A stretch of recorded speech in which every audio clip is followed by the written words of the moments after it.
Sistrel here, back with another deck tech update for this version of Tezzerator that we're about to run through another Modern League.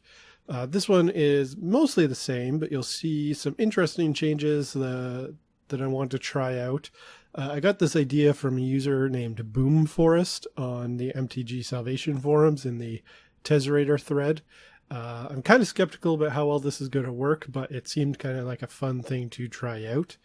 The main thing is this is supposed to be a more explosive version of the deck, and it does so by playing 4 Gemstone Caverns, which lets you effectively get a second land into play on turn 1 if you're on the draw and it's in your opening hand.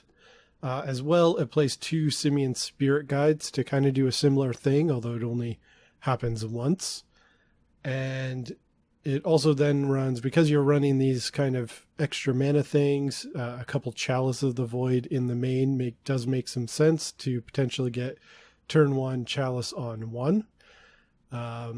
So the one catch is Gemstone Caverns only works if you are on the draw.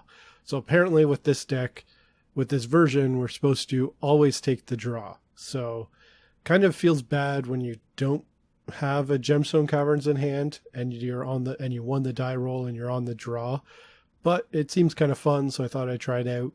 I did crunch some numbers and it looks like there should be about a 40% chance of having a Gemstone Caverns in your opening hand and a 55 or 54% chance of having either a Gemstone Caverns or a Simian Spirit Guide. So you've got about a 55% chance of having 2, potentially 3 mana with Mox Opal on turn 1, or potentially more on turn 2.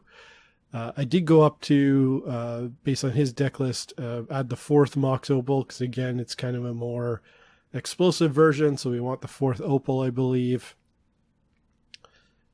His version had 3 Abrupt Decays in the main, and I wasn't a huge fan of that, so I put in Pithy Needle, Relic, and a second Welding Jar, because I really like the Welding Jar. I do like the 0 to help turn on Opal, Spire of Industry.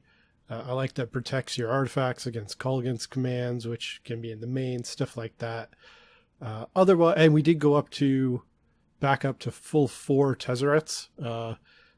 The main reason for this is we're also at 4 Pentad Prisms, so kind of one of the coolest starts that I hope we can get is a turn 2 Tezzeret by playing a Gemstone Caverns and another land on turn 1 with a Pentad Prism to give 4 mana, actually 5 mana on turn 2. So that would be really cool, and I hope we get to do that. So we did go up to the full 4. So anyway, we'll try this out. The sideboard, pretty similar to what you've seen in my other versions. I do have the 3rd bridge here. I did go back to having a Witchbane Orb in the sideboard. Another Chalice for the decks that want that. Some removal spells. And I do have 2 Disdainful Strokes for decks like Tron and Valakut. I don't know how good this is going to be. Counterspells do feel a bit awkward in this deck when you're trying to dump your hand for Ensnaring Bridge.